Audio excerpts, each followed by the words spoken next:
Hi friends, சாரியோட முந்தியில் readymade குஞ்சத்தை எப்படி attach பண்ணுறதுன்னு பார்க்கலாமா? ரொம்ப நீட்டாக வந்திருக்கு. எப்படின்னு பாருங்கள்.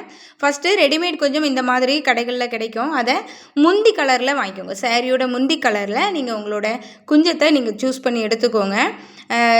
எப்போவும் அடிக்கிற மாதிரி நீங்கள் ஓரம் அடித்து எடுத்துக்கோங்க. நீங்கள் நார்மலாக உங்களோட சாரிக்கு ஓரம் அடிப்பீங்க இல்லையா, அதே மாதிரி கரெக்டான கிராஸில் கட் பண்ணி நீங்கள் ஓரம் அடித்து எடுத்துக்கோங்க. அதோட நல்ல பக்கம் மேலே இருக்கிற மாதிரி நீங்கள் போட்டுக்கோங்க. முந்தி அடித்தாச்சு இல்லையா, அதில் நல்ல பக்கம் இருக்கிற மாதிரி, நல்ல பக்கம் மேல் பக்கம் இருக்கணும். அந்த மாதிரி போட்டுட்டு உங்களுடைய குஞ்சத்தை நீங்கள் எடுத்துக்கோங்க. அதில் சைடில் இந்த மாதிரி சிலும்பல் இருக்கும் இல்லையா, அதை மடிச்சுக்கோங்க. குஞ்சத்துலேயும் அதாவது நல்ல பக்கம் கெட்ட பக்கம் இருக்கும். நீங்கள் அதை கண்டிப்பாக கவனிச்சுக்கோங்க. சிலது இந்த மாதிரி முடிச்சு போட்டதில் தெரியும், இல்லைனா மேலே லேஸ் மாதிரி கொடுத்துருக்காங்க இல்லையா, அதில் தெரியும்.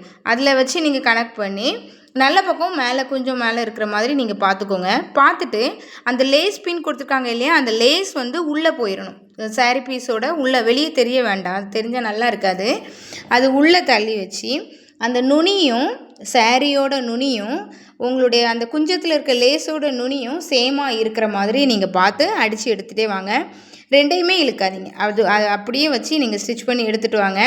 உங்களுடைய அந்த குஞ்சத்தில் இருக்கிற நூல் திரும்பி இதில் மாட்டிக்காமல் நீங்கள் பார்த்து அடித்து எடுத்துகிட்டு வாங்க.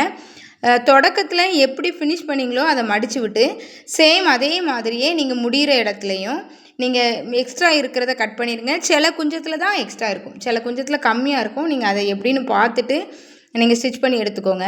திரும்பி அதே மாதிரி ஒரு ஸ்டிச் கொடுத்துட்டோமா, நீட்டாக ஃபினிஷ் ஆகிட்டு திரும்பி நம்ம ஏற்கனவே ஓரம் அடிச்சிருக்க ஸ்டிச்சிங் மேலேயே இன்னொரு ஸ்டிச் கொடுத்துருங்க. நீங்கள் ரெண்டுக்கும் இல்லாமல் நடுவில் கொடுத்தீங்கன்னா அதில் 3 தையல் நம்மளுக்கு தெரிகிற மாதிரி இருக்கும்.